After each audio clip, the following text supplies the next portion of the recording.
It is early morning on the 1st of June, 1183, on the eve of one of the greatest battles of medieval Japan. Beneath the peak of Mount Tanami in Japan's central highlands, a warrior approaches a small shrine dedicated to the god of war Hachiman. He has broad shoulders, a thick beard, and the weather-beaten face of a man who has lived his life in the mountains. He enters the shrine and kneels before the dedication to the god of war. He bows his head and says, "Hear me, O great Hachiman. I am Kiso no Yoshinaka, descendant of the great Genji warriors of the past who protected the realm as great commanders against the north. And like my forefathers, I now face a great challenge. But in aspiring to deeds as great as my forefathers, I resemble a child hoping to measure the ocean with a shell, or a praying mantis waving its forelegs in the air to challenge a mighty chariot. If I nonetheless do so, it is for the sake of the realm and the sovereign, not for myself or my house. Celestial gods, know the strength of my resolve. My faith is firm and I implore divine aid. Lend me your might and scatter the enemy to the four winds, I beg you." The warrior looks up. "Show me a sign." There is silence, and all he hears are the cries of the ravens outside. The warrior stands, sighs, and strides out of the shrine into the morning light. There he is met by a woman in her mid-20s, who takes his hand. "My lord," she says, "my love, the Heike have been sighted." How many?" he asks. "Our scouts report that Koremori is bringing 70,000 straight towards us. He has sent the other 30,000 to the north." "Ha!" the man laughs, but without humour. "Well, at least we won't have to face all 100,000, at least not all in one go." "Yes," says the woman, "maybe you were right to send away your son with Yoritomo. At least he'll be safe in Kamakura." My wily cousin was smart to sit this one out and wait to see what happens." The warrior sighs, looks back at the shrine, and then out across the mountain valley that stretches before them. "I implored the gods, Tomoe.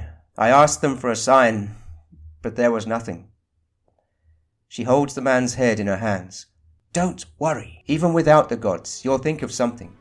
The Heike's numbers don't matter. Think of what happened at Yokota River." We caught them by surprise then, Tomoe. They won't fall for the same trick again. We need something different, something they won't be expecting." The man gazes across the open valley, and then he notices something. 3 doves, circling in the sky, fly down from the clouds to flutter over the white Genji banners that line the campsite. Beyond the banners, in the foothills of the mountain, more than 100 full-grown bulls are grazing in the field. Yoshinaka strokes his beard as he gazes at the fields. He then turns to the woman next to him and smiles. "My lord?" Tomoe asks. "Call the division leaders, Tomoe. It's time the Heike learn what a real battle is like."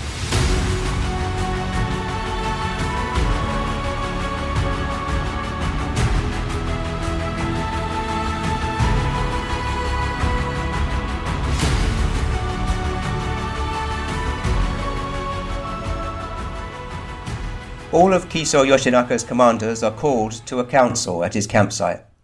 Yoshinaka stands before a large map of a mountain pass and addresses the assembled samurai. "Our scouts report that Koremori has divided his Heike army into 2.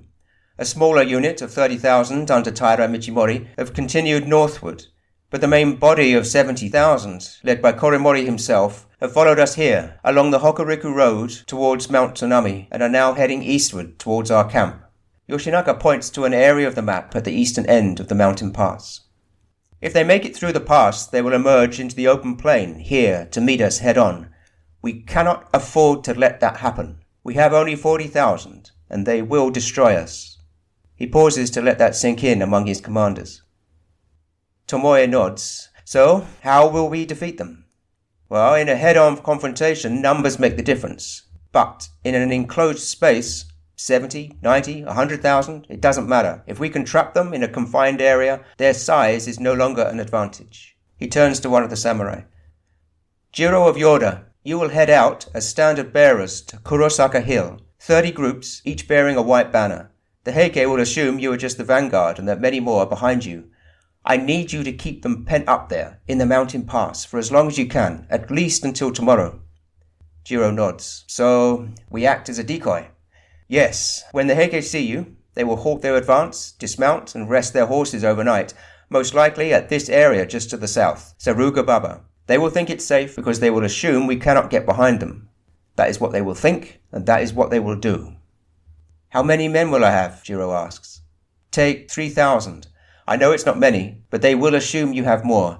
Wait for me just north of the pass. Don't engage them yet. We just need to stop them continuing east. Kiso now turns to a gaunt samurai who stands at his side, an older man who serves as his bodyguard.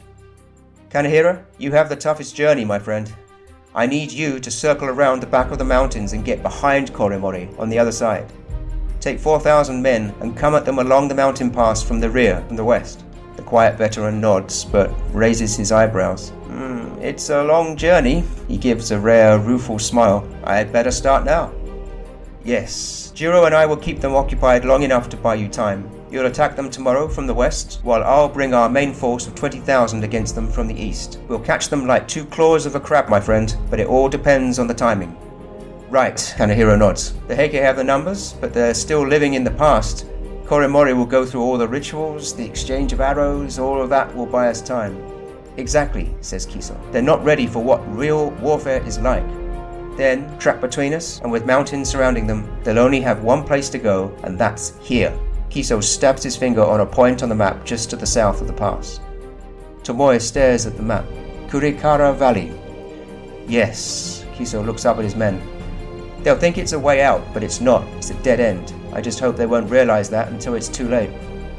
Tomoe is still staring intently at the map, then looks with concern at Kiso. What if they don't? They will, Tomoe. And when the Heike start retreating into that valley, that's where you come in. If all goes well, they'll be sitting ducks. Tomoe is still not convinced. How can you be sure they'll retreat into the valley? Koremori could still push on east through the pass. They could still overwhelm us. Kiso smiles. Don't worry. I have a surprise gift in mind for the young Koremori. Something he won't be expecting.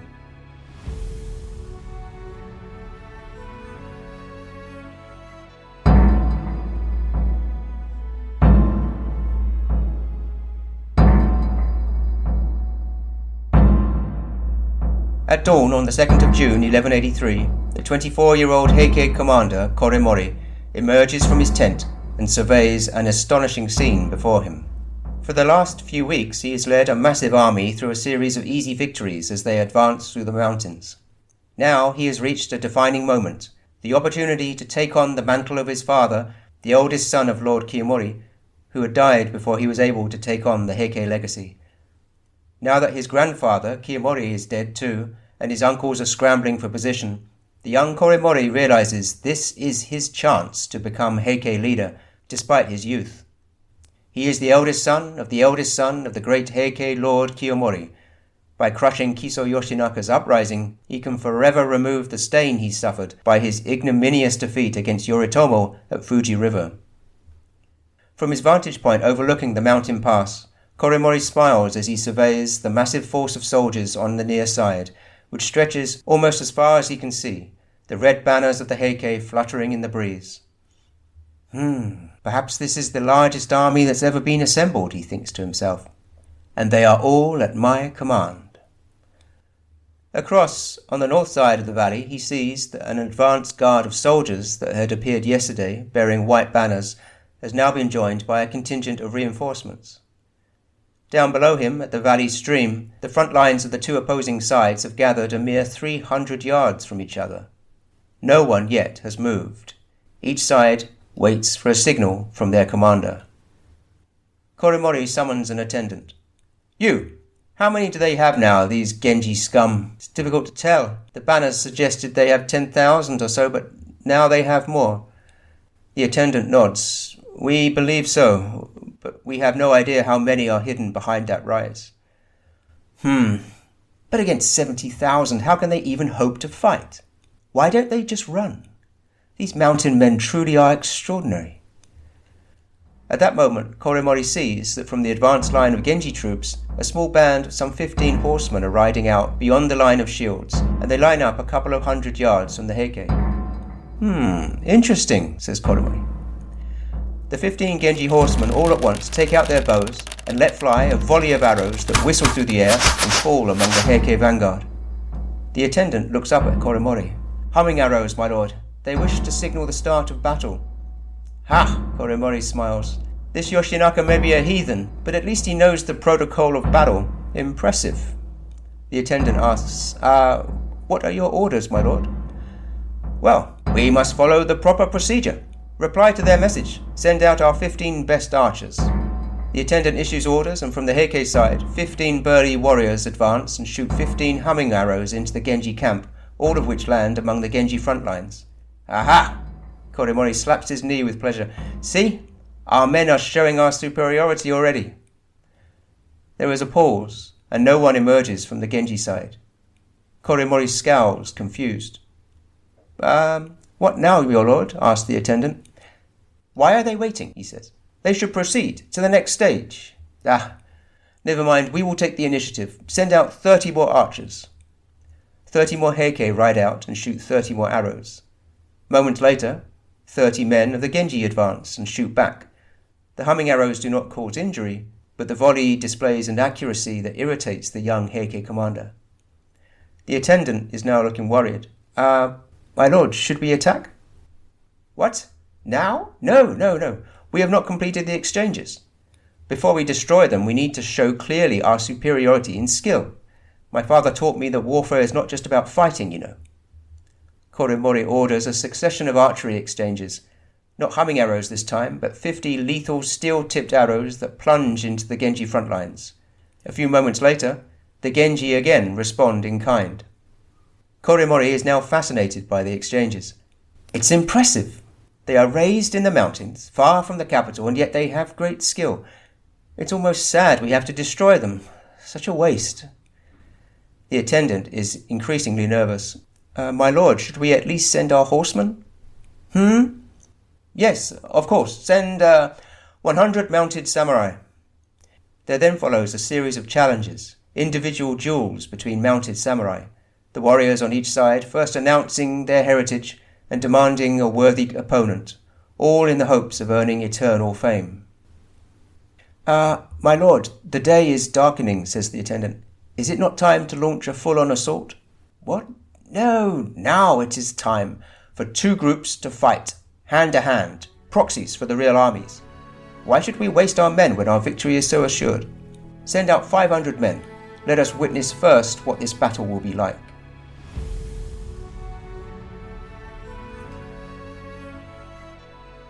On the other side of the valley, Kiso Yoshinaka watches events unfold with a nervous expression.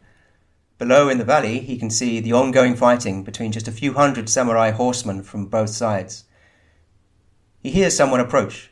It is Tomoe Gozen, who comes up to him and says, It seems they have taken the bait, my lord, but the onslaught is surely coming. Yes, Tomoe, I know. But we can't do anything until Kanehira is here. We need to keep the Heike occupied. Let Koromori play his little war games, at least for now. Tomoe scowls. She says, We have not heard from Kanehira for several hours. We have no idea how far he has got. He'll be here. He won't let us down. Tomoe, you should move into position. If all goes well, I will need you in just a few hours from now. Don't worry, I will be ready. The 2 warriors, comrades and lovers, clasp each other, knowing it might be their last time to see each other. Kiso watches with concern as Tomoe rides off. Come on, Kanehira. Kiso pounds his fist into his palm. Where are you now, my friend? As the sun begins to set, a scout reports that a band of soldiers could be seen coming up the western end of the Hokuriku Road. There is suddenly new hope among the Genji men as they realize reinforcements are about to attack the Heike flank. Kiso signals for his full army, who have been concealed behind the northern ridge until this point, to advance, and the Genji issue a great battle cry as they charge towards the Heike host in a cloud of white banners. The Genji horsemen smack into the Heike front lines. As he surveys the battle from his vantage point on the southern ridge, the Heike Lord Koromori realizes this is no longer a game. Now his vast army is being attacked on 2 flanks. Kiso's main force coming from the east, and a mysterious new army that has appeared in the west. His attendant rushes up. "What are your orders, my lord?" Koremori looks desperately up and down the mountain pass and for a moment has a look of panic. "We cannot head back to the west. We cannot retreat. I am not going to be humiliated again by these Genji. We must press on to the east." Into their main force, lord." "Yes, that is where we must attack. Drive on. Push them back." The full weight of Koremori's army now pivots to charge eastward, pushing into Kiso's main army. This narrow and remote mountain pass is now about to witness one of the largest military clashes Japan has ever seen. With Kanahiro's flanking army harassing them from the rear, more than 50,000 Heike warriors slam into Kiso's smaller army. Leading his men, Kiso Yoshinaka is fighting desperately hand-to-hand next to Jiro of Yoda. "My lord," Jiro says, "we are in danger of getting crushed. There are just too many of them." At this point, as dusk turns to twilight, the outlook appears bleak for the Genji. They are now being pushed back relentlessly by Koremori's army, and the Genji know if they are forced out into the open plain, they risk being wiped out. But Kiso knows he is not done yet. "My lord," Jiro urges, "is it time?" "Yes," says Kiso. "Unleash hell." Jiro sends a signal and orders the Genji who are closest to the pass to move aside. As the Genji appear to pull back, the advancing Heike begin to cheer. But their cheers are silenced when they hear an ominous sound, a rumbling in the darkness. And then they see something terrifying, a vision of hell that emerges from the east. As the Genji soldiers move aside, from out of the darkness comes a stampede of huge creatures, all on fire, charging up the pass into the suddenly terrified Heike troops. From his vantage point overlooking the battle site, Koremori can only watch in horror as he sees what appears to be a mass of flaming demons head straight towards his army. "But it cannot be," Koremori stammers. His attendant looks up in terror. My lord, it is like in Lord Kiyomori's vision." "No, it cannot be," Koremori repeats. "My lord, a host of demons. They'll drag us all to hell." As Koremori stares in incomprehension, he sees over 100 flaming creatures stampede into his army's advance lines, causing panic among his troops. Some of the horsemen are simply tossed to one side, others are trampled underfoot in the chaos. With no apparent escape route to east or west, it appears the Heike have been caught. But then, a few of the warriors find a small path to the south of the pass, with a steep slope down into a small valley. In the ensuing panic, and assaulted from all directions except one, the Heike soldiers realize there is only one way to go, to retreat headlong down into that small valley to the south, the Kurikawa ravine. As the men pour into the valley, the men at the foot of the slope are crushed by the panicked men coming behind them. In the words of the tale of the Heike, "Down hurtled the father, down the son, down the brothers, elder then younger, down their lord, his retainer behind him, men piling on horses, horses on men, over and over, till mounts and riders, 70,000 of the Heike, edge to edge, choked the yawning ravine." But the nightmare is not yet over for the retreating Heike soldiers, for it is now time for Kiso to signal his final act. He sends a signal, and on the far side of the ravine, Tomoe Gozen prepares to attack. She shouts a command to her detachment of Genji warriors and leads the charge down the slopes to intercept the retreating Heike, who realize they are now caught in a trap. The result is carnage for the Heike. What had appeared earlier to be an easy battle has turned into a disaster. As the tale of the Heike recounts, the mountain streams in the valley ran red with blood, and the mound of corpses was like a small hill.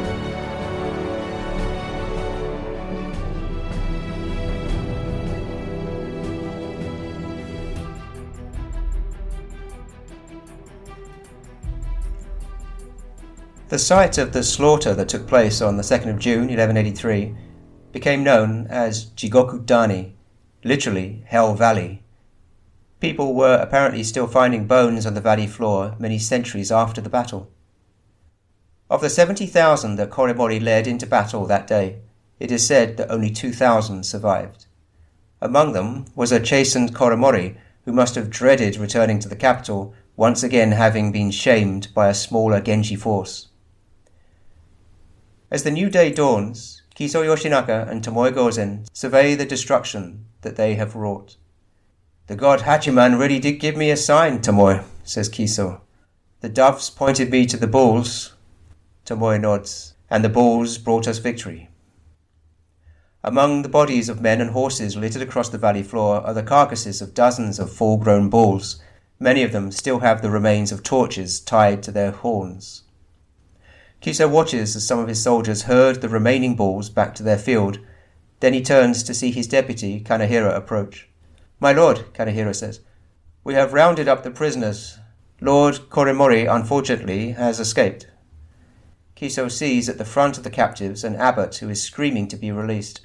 "I am not a soldier," he yells. "I am a member of the clergy. You must release me." Kanehira turns to Kiso. This is the abbot, Saime. I'm sure you'll recall, my lord, that it was his betrayal at Hyuchi that gave the Heike their victory there and allowed them to take the fort." "This is outrageous," screams Saime. Kiso sighs. I really hate that monk. You can behead him first." The soldiers drag Saime away and set about the grim task of executing the prisoners.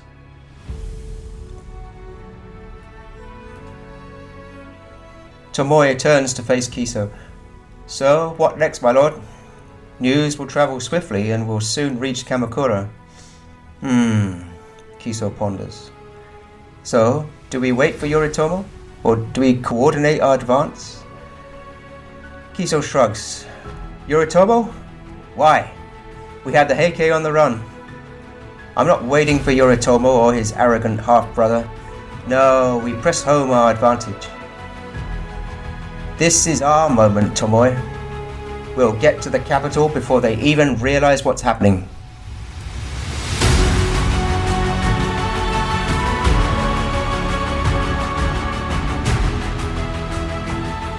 In the next episode, Yoritomo must decide how to deal with a new challenge, as his now triumphant cousin, Kiso Yoshinaka, threatens to take the capital.